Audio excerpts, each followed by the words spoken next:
Hello, क्या कर रही हो? कुछ नहीं, बैठी हूँ। तो चुपचाप उठो और सीधा घर के बाहर आओ। मैं बाहर आपका इंतजार कर रहा हूँ। पर अचानक से? आ रही हो या मैं घर के अंदर आऊँ? ठीक है बाबा, आती हूँ। पर हुआ क्या है? आओ बताता हूँ।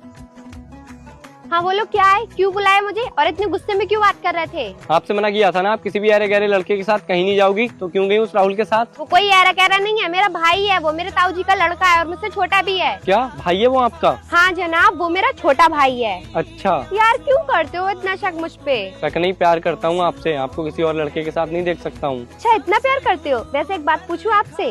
हाँ पूछो ना। आपको पता कैसे चलता है मैं कहाँ किसके साथ जाती हूँ? मोहतरमा, प्यार करता हूँ आपसे और आपको अपनी फ्यूचर वाइफ बनाना चाहता हूँ। तो आप कहाँ जाती हो कहाँ नहीं, उसका ख्याल रखना तो मेरी जिम्मेदारी है ना, ताकि मेरी फ्यूचर वाइफ को कोई प्रॉब्लम ना हो। हाँ मेरे होने वाले पतिदेव, अगर आप इतना ही प्यार करोगे ना मुझसे, तो मैं अभी शादी कर लूंगी आपसे। सच में? हाँ आप जल्दी जाओ घर पे, वरना मम्मी आ जाएंगी आशीर्वाद देने। तुम जो